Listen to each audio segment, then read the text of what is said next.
அனைவருக்கும் காலை வணக்கம். மங்களகரமான பொருட்களை வைத்து நம்ம வழிபாடு செய்யும் பொழுது நமக்கு மங்களகரமான காரியங்கள் நடக்கும். அந்த விதத்தில் பார்த்திங்கன்னா விரலி மஞ்சள் தீப வழிபாடு எப்படி பண்ணுறது அப்படின்றத பார்த்துடுவோம். விரலி மஞ்சள் மங்களகரமான பொருள். வீட்டில் தொழிலில் நல்ல ஒரு முன்னேற்றம் இருக்கணும், மங்களகரமான நிகழ்ச்சியெல்லாம் நடக்கணும் அப்படின்னா இந்த தீபத்தை ஏற்றலாம். திருமணத்தடை, கிரகதோஷம், குழந்தை பேர் இந்த மாதிரி பிரச்சனைகளுக்கு கூட விரலி மஞ்சள் வழிபாடு செய்கிறது சிறப்பு வாய்ந்தது. இதுக்கு விரலி மஞ்சளை 5 எடுத்துக்கோங்க. ஒத்தப்படையாக எடுத்துக்கோங்க.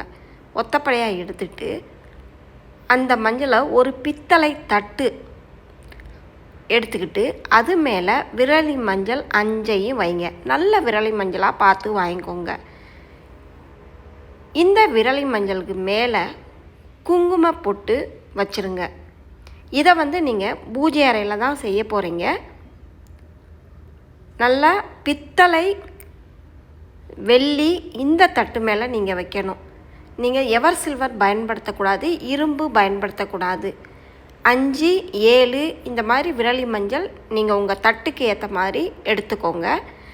அந்த மஞ்சள் மேலே பொட்டு வச்சுட்டு அதற்கு மேலே ஒரு அகல் விளக்கு சுத்தம் பண்ணி வச்சுக்கோங்க. அதில் நெய் அல்லது நல்லெண்ணெய் ஊற்றிட்டு பஞ்சு திரி போட்டு கிழக்கு பார்த்து தீபம் ஏற்றுங்க. இந்த மாதிரி தீபம் ஏற்றிட்டு உங்களுக்கு என்ன வேணுமோ அதை அம்பாளை நினைத்து நீங்கள் வழிபாடு செய்யலாம். இதை தொடர்ந்து வெள்ளிக்கிழமை செய்யும் பொழுது உங்களுடைய வேண்டுதல் நிச்சயம் நடக்கும்.